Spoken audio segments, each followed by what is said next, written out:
उससे तो सीखने के लिए भी है यंगस्टर्स के पास कि सबसे पहला तो मेहनत जो है वो ज़्यादा ज़रूरी है ज़िंदगी में। मुझे लगता है कि मैं 3 बजे सुबह भी आता हूँ तो कम से कम 400 डिप्स मार के सोता हूँ, क्योंकि मैं जानता हूँ कि ना मेरे पास बॉडी थी ना मेरे पास गायकी थी। आज भी गायकी नहीं है, आज भी बॉडी नहीं है, आज भी शक्ल से मैं बहुत सलमान खान नहीं लगता, बट कोशिश करने में क्या जाता है, हम अपने आप को बदल सकते हैं।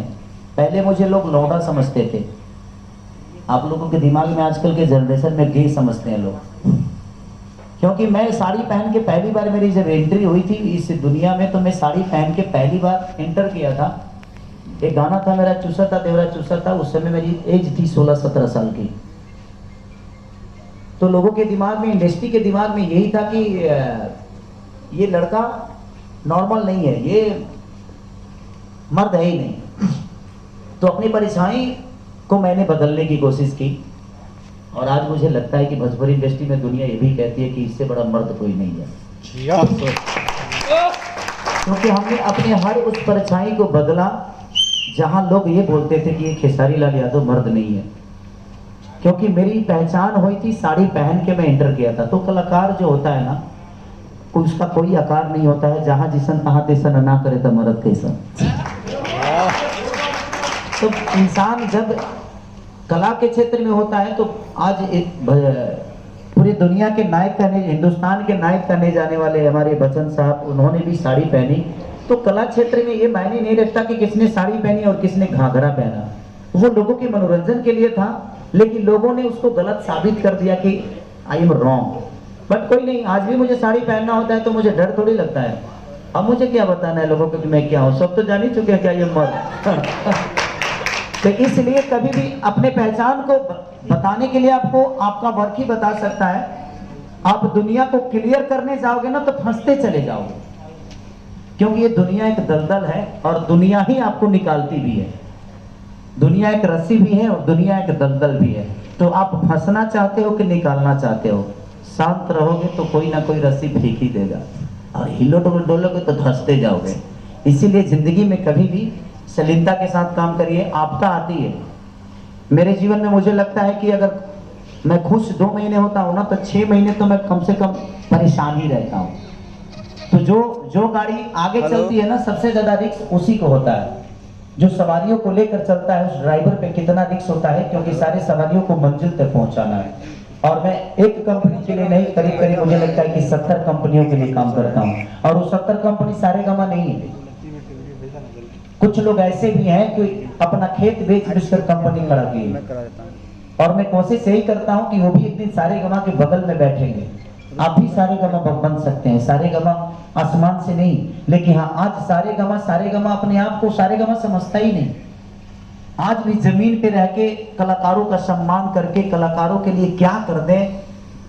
मुझे इतनी अच्छी व्यवस्था, भाई सच पूछिए तो मैं माइक पे बोल रहा हूँ, कितने लोगों को बुरा भी लगेगा, इतना अच्छा व्यवस्था हमको सिनेमा में भी नहीं मिलता है यार। जैसे इतना स्वीट रूम होगा, मैं तो स्वीट रूम में इनका ही मैं रहता हूँ, बाकी तो हमारे चटाइयों पर छुटा दिल सब। एक सिनेमा था, मैं गया था यूपी में करने, सर बारात घर में सो के 15 दिन काम किया, क्योंकि मेरे नेचर में है कि मैं वहाँ काम करने गया हूँ, मैं रहा हूँ स्वीट रूम में, ये दुनिया देखने नहीं आई। मैं काम कितना अच्छा किया हूँ ये दुनिया देखने आई है। तो मैं उस चीजों पे ज्यादा फोकस नहीं करता, क्योंकि वो पर्दे के पीछे की चीज है। लेकिन जब भी बद्री झा मुझे बिजनेस क्लास का टिकट भी देते हैं, बोलना पड़ता है, और बोलता है आदमी की तरह, देख लीजिएगा 2-4 हज़ार ज्यादा लगता है, क्या फर्क पड़ता है, वो काट लीजिएगा मेरे हिसाब में से। लेकिन काटते नहीं है, ये ब्राह्मण कुल है, और ब्राह्मण कुल के हर आदमी को मैं सम्मान करता हूँ, क्योंकि मैं एक शिष्य भी ब्राह्मण का ही हूँ। तो कहीं ना कहीं इनके लिए मेरे मन में हमेशा एक सम्मान, और एक बड़े भाई की तरह। मैं कलाकार बाद में हूँ, पहले इनका छोटा भाई हूँ, तो जब भी मिलता हूँ तो पैर छूता हूँ इनका। ये क्या है नहीं पता मुझे, बट एक ब्राह्मण कुल के इंसान है, इसीलिए मैं इनका पैर छू के प्रणाम करता हूँ, तो मुझे ऊर्जा मिलती है कि नहीं यार मैं आशीर्वाद ले रहा हूँ। तो जिंदगी में कभी भी वो किस जाति से कौन आता है ये मायने मत रखिएगा, अगर वो आपसे बड़ा है तो उसका पैर जरूर छूइएगा। जानते हैं किसके हाथ में आपका कीर्तिमान लिखा है, किसी को पता नहीं। तो झुकने से बहुत कुछ मिलता है, अकड़ने से सिर्फ मौत मिलती है। तो कोशिश करिए कि झुक के अपने जीवन को बड़ा करिए, अपने माँ बाप का सम्मान करिए, अपने बड़ों का कद्र करिए। उससे बेहतर जीवन जीने का कोई जरिया नहीं है और उससे बड़ा हथियार कोई नहीं है। अगर 10 लोग आपको जान गए तो वही 10 20 को जलाएंगे, वही 20 30 को जलाएंगे, और ऐसे ही दुनिया में आप एक मिसाल कायम कर जाओगे। और दुनिया का सबसे बड़ा तरीका एक ही है कि खुद को बस डाउन टू अर्थ रखो। ये दुनिया का सबसे बड़ा हथियार है। Thank you. क्या बहुत जबरदस्त। तो हम लोग अब क्वेश्चन आंसर सेशन शुरू करते हैं। रंजन जी, एक सेकंड, मुझे भी ये लास्ट में ये बोलना था, बद्री सर बहुत अच्छे हैं। अरे बद्री सर बहुत ही ज़्यादा अच्छे हैं। बद्री सर का दिल बहुत अच्छा है। उन्होंने मुझे डांटा था कोई बात नहीं सर, मैंने पहली बार डांट के आई थी, तब से हम ज़्यादा बहुत अच्छे हो गए हैं। Okay. और मैंने बहुत अच्छे से एक्टिंग भी की थी उसके बाद। राइट, बद्री सर बहुत अच्छे हैं, कोई मत भूलिएगा। हार्ड होता। अब कोई सवाल करना चाहता है? हाँ सर, आपने इससे पहले बंगलिनिया सॉन्ग गाया था, आपको बंगाली लोग कैसे लगते हैं? भाई जहाँ हमारा बिजनेस होता है वहाँ सब लोग अच्छे लगते हैं। खेसारी भैया, सबसे पहले तो आपको नवरात्रि की हार्दिक शुभकामनाएं। अरे thank you so much bro. और आपका जो गाना है ये बंधु 3 दिन, ये गाना अभी पूरे भारत में ट्रेंडिंग नंबर 3 पे ट्रेंड कर रहा है, क्या कुछ कहना चाहिएगा? ये देखिए लोगों का प्यार है। मैं माइक में बोलूं? मुझे लगता है कि माइक में बोलूंगा तो शायद आपके कैमरे में उस चीजें साफ नहीं आएगी। आ रही है? ट्रेंडिंग में होना और नहीं होना ये मेरे लिए मायने नहीं रखता।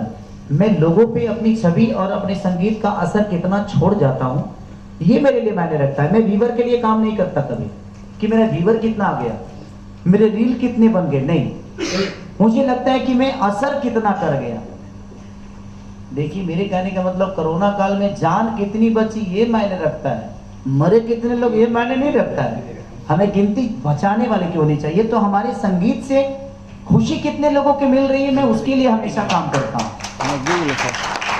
और एक चीज और कि मैं महीने के 20 गाने गाता हूँ। कितने लोगों का ये होता है कि यार इतना गाना क्यों गाते हो, इतना गाना।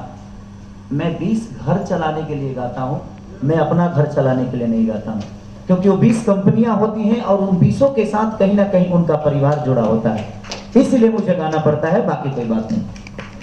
खेसारी जी, इतनी सारी बातें हो गई, पर सबसे पहले ये गाना हो जाए बंधु 3 दिन। कहाँ रहो सुन लेने को कहते हैं तो हीरोइन ना गावे ले ना नो एकर गाला ठीक नहीं है। नी बंधु 3 दिन तोरे बाड़ी का गला में देखा पे लंगड़ा बंधु 3 दिन कने आता है इससे ज्यादा ना। 2-4 लाइन हीरोइन भी है ना तो उसका भी लाइन है, तो उसका लाइन हम नहीं जानते हैं कि हीरोइन का गला ठीक नहीं है। खेसारी भैया, एक सिंगर भी हूँ मैं, जरूर। अरे ये गाती हैं, हाँ गुड, ये सिंगर हैं, ये एक्टर बाद में सिंगर पहने हैं।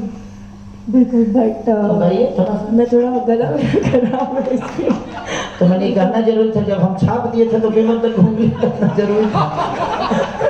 मैंने कहा सबको पता होना चाहिए कि मैं सिंगर भी हूँ। अरे आपको क्या हो सकता है इन फ्यूचर कि बद्री जी मैं और मुझे और हाँ, सर को एक गाना दे दें। एक उड़ीसा का कंपनी खोल रहे हैं,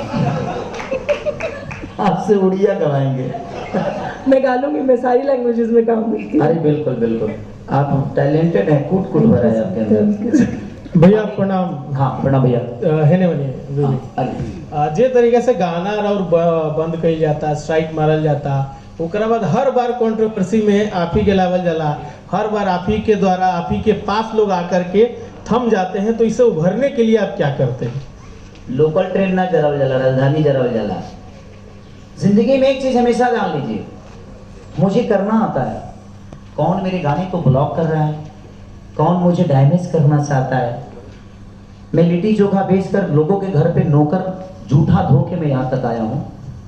तो जब मेरे पास कुछ औकात मेरी नहीं थी, मुझे 2 रुपये की औकात नहीं थी, तो मैं आज आपके सामने, आप जैसे बड़े भाइयों के सामने, इतनी सारे हमारे गार्जियन स्वरूप लोग बैठे हैं, इतने सारे टैलेंटों के सामने मैं कुछ कह रहा हूँ। जब मेरी कोई औकात नहीं थी तो मैं आज यहाँ तक पहुँचा हूँ।